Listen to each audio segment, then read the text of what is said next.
13 है और उनके वर्गों का योगफल कितना है? दो संख्याएं हैं, हमको पता नहीं, उनको ज्ञात करना है। तो दो संख्याओं का योग 13 है। सबसे पहले तो मान लेते हैं, माना पहली संख्या बराबर कितना? माना पहली संख्या बराबर x हो जाएगा। दो तरीके हैं वैसे करने के। योग 13 दिया है, अगर एक x मान ले तो दूसरा 13 माइनस x हो जाएगा। अथवा आप x y करके भी लगा सकते हैं इसको। जैसे हमने माना कि पहली संख्या बराबर कितना? x, तथा दूसरी संख्या बराबर y। दूसरी संख्या बराबर कितना? y। अब लिखेंगे प्रथम शर्त, फर्स्ट शर्त क्या है? दो संख्याओं का योग 13। अब दो संख्याएं कौन सी मानी है? तो यहाँ पर हम सीधे लिख सकते हैं, समझ में आई बात? समीकरण नंबर 1 मान लेते हैं। दूसरी शर्त ये है कि उन संख्याओं के वर्गों का योग, देखो उन संख्याओं के वर्गों का योग कितना है? तो वर्ग कर दीजिए इसका। तो पहली संख्या हो जाएगी x², दूसरी हो जाएगी y²। अब बराबर कितना? 89।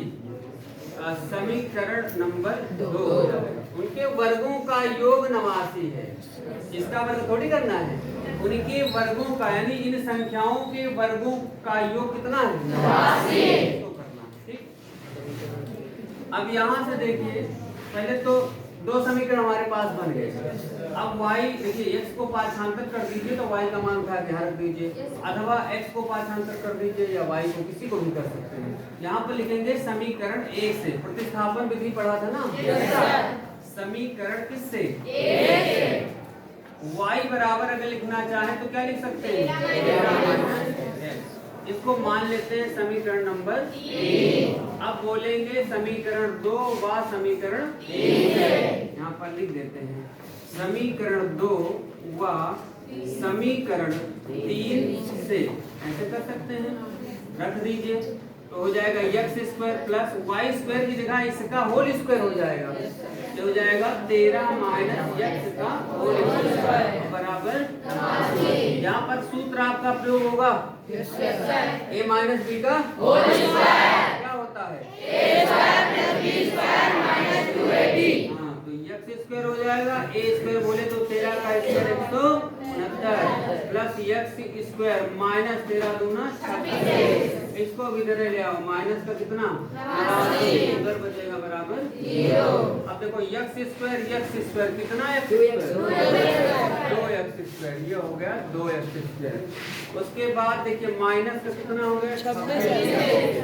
अब उसके बाद यहाँ माइनस का 89 है, प्लस का 100। 1 प्लस 1 माइनस घटेगा, प्लस का बड़ा है तो प्लस में रहेगा।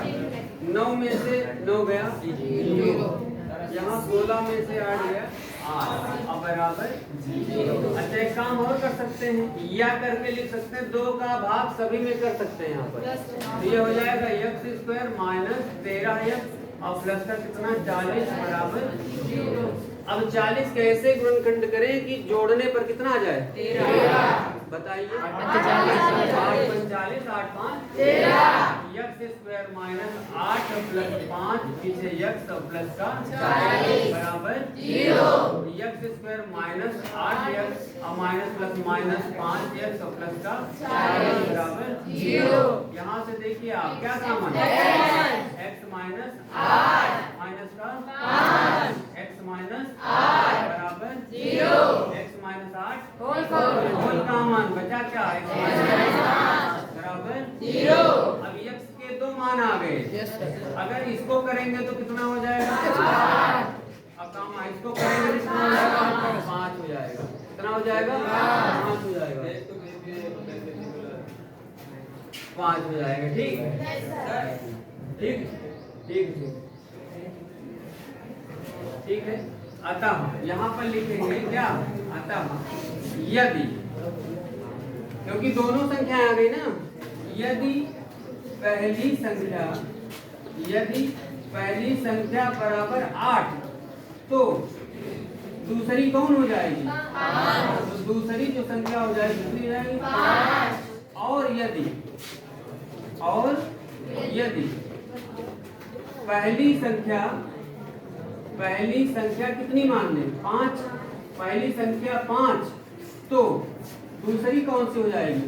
8। दूसरी संख्या हो जाएगी 8। मतलब भाई पहली कोई भी हो सकती है ना, क्योंकि x के हमारे कितने मान आ गए? 2। अब जिनमें पता थोड़ी कौन पहला कौन दूसरा। तो अगर हम पहली संख्या 8 लेते हैं तो दूसरी ऑटोमेटिक कितनी हो जाएगी? 8। अगर पहली संख्या 5 लेते हैं तो दूसरी कितनी हो जाएगी? 8। समझ में आई बात? अच्छा, एक तरीका इसका और भी था। देखिए, जैसे पहले शुरू में बताया गया है कि अगर कभी भी दो संख्याओं का योग दिया होता है तो पहली संख्या जैसे हमने x मानी, पहली संख्या हमने क्या मानी? x। तो जो दूसरी हो जाएगी, दूसरी वाली संख्या, वो ऑटोमेटिक क्या हो जाएगी? 13 माइनस x। बात समझ गए? और फिर प्रश्नानुसार दूसरी बात यहाँ पर लिख देंगे, दोनों संख्याओं के वर्गों का योगफल कितना है? 89। ये सब काम करना नहीं पड़ेगा। x² प्लस 13 माइनस x का होल स्क्वायर बराबर कितना हो जाएगा? 89। इसी को हल करते हुए चले जाएंगे, ऐसे भी आ जाएगा। ठीक है ना? ठीक।